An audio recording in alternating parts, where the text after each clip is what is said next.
याचना नहीं अब रण होगा, जीवन नहीं मरण होगा, संघर्ष बड़ा भीषण होगा।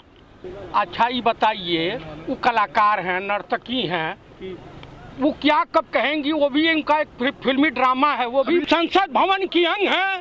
तो वहाँ पे तो कई तो जोकर पहुंचे हुए हैं, अफीमची पे पहुंचे हुए हैं संसद में।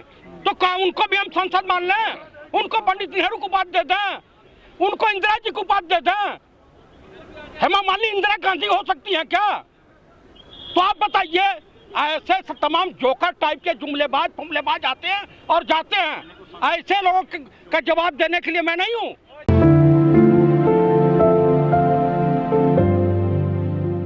हेमा मालिनी जी वाली बात पे मैं ये कहना चाह रहा हूँ, जब चुनाव आ रहा था तब हेमा मालिनी जी जो है गांव में मजदूरों के और किसानों के खेत काट रही थी। आज हेमा मालिनी जी को या बीजेपी के और सांसदों को जो चुनाव से पहले खेतों में जा रहे थे, अब इन्हें किसान भाइयों का दर्द नहीं दिखाई दे रहा है। अब इन्हें ये किसान नकली किसान दिखाई दे रहे हैं, भाड़े से आए हुए किसान दिखाई दे रहे हैं, खालिस्तानी दिखाई दे रहे हैं, पाकिस्तानी दिखाई दे रहे हैं। मैं बीजेपी के सभी सांसदों से, सभी नेताओं से, सभी विधायकों से और बैठे सभी मंत्रियों से कहना चाह रहा हूं कि अभी भी समय है, होश में आ जाओ। जिस जनता ने तुम्हें यहाँ बिठाया है संसद में और विधानसभा में, वही जनता अगर अपने आप पे आ गई तो तुम्हें वहां से उखाड़ भी फेंकेगी। एक बात आप याद रखना, एक नीरो हुआ था पहले, जो जब देश की जनता रो रही थी और नीरो शहनाई बजा रहा था। एक हमारा नीरो यहाँ पे है जो बांसुरी बजा रहा है, मोर खिला रहा है, बतख खिला रहा है। ठीक है, तो मैं इस तानाशाह से भी कहना चाह रहा हूं कि जनता के दर्द को जितना जल्दी समझ सकते हो समझ लो। जनता अब रुकने वाली नहीं है, जनता अब आपको बदल के छोड़ेगी।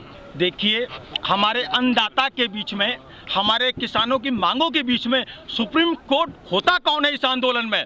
क्योंकि हमारे देश का नागरिक, हमारे देश के किसान, हमारे देश के मजदूर पार्लियामेंट मेंबर चुनते हैं, विधायक चुनते हैं। ये मामला सदनों का है।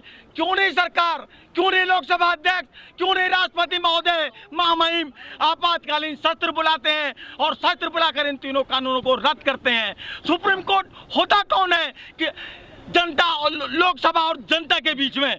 सुप्रीम कोर्ट एक अडानी, अंबानी और जो भी 13 इस तरह की कंपनियां आई हैं भारत के अंदर, जो काले कानून से आप लोगों का खून पीना चाहती हैं, वो इस आंदोलन को इतना लंबा खींचना चाहते हैं ताकि हमारे भोले वाले किसानों, मजदूरों को तरह तरह के आरोप लगा के, जिस तरह साइन बैक का आंदोलन इन्होंने निष्प्रभावी किया, जिस तरह इन्होंने जम्मू एंड कश्मीर में जिस तरह लोगों के साथ दुर्व्यवहार किया। मैं आपको आज एक चीज और खुलासा कर रहा हूं, संघ बहुत सावधानी की जरूरत है इस आंदोलन में।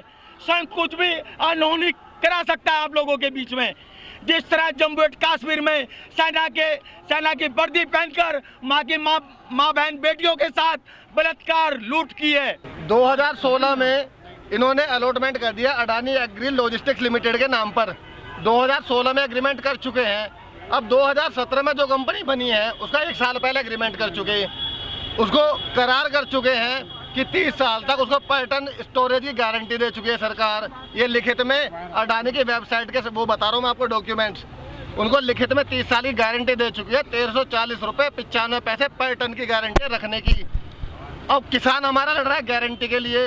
गारंटी अडानी को तो दे दी उसने, जिसके लिए स्टोरेज भी तैयार करा दिए, वो भी उस कंपनी को जो कंपनी बनी ही नहीं थी उससे 1 साल पहले। अब इसने क्या सोचा, जो अभी तक रीत चलती आई थी ना, नोटबंदी कर दी तो भी बहका लिया लोगों को, जीएसटी में बहका दिया लोगों को, अपने ढकोसले राष्ट्रवाद के नाम पर हमारे सैनिकों को मरवा दिया तो बहका दिया लोगों को। इसे लगा वही रीत है, ज्यादा चल रहा है, आराम से चला लेगा। अब की बार क्या हुआ, इसने अन्नदाताओं को भी अपनी मुट्ठी में, जो उसके चंद पूंजीपतियों की मुट्ठी में लेने का सोचा, और ये लड़ाई परिवार तक आ पहुंची है। ये जो बेवकूफ बैठा है ना सरकार में इस समय, निश्चित तौर पर बेवकूफ इंसान है, क्योंकि जैसे जैसे काम कर रहा है ना, अभी आप लोग ही बता रहे थे कि हमारे अमित शाह जी पतंग उड़ा रहे हैं। थोड़े दिन पहले तोते उड़ा रहे थे भाई साहब, अब ये पतंग उड़ा रहे हैं। इन्हें काम ये रह गया यार।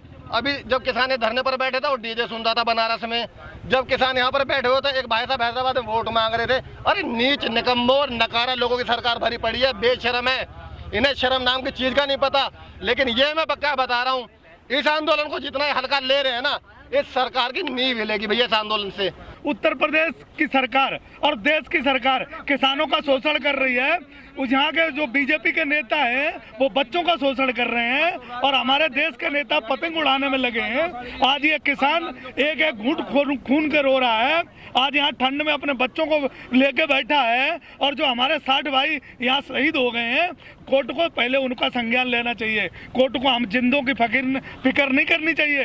कोर्ट को जो हमारे भाई मृत्यु हो गए उनकी फिक्र करनी चाहिए।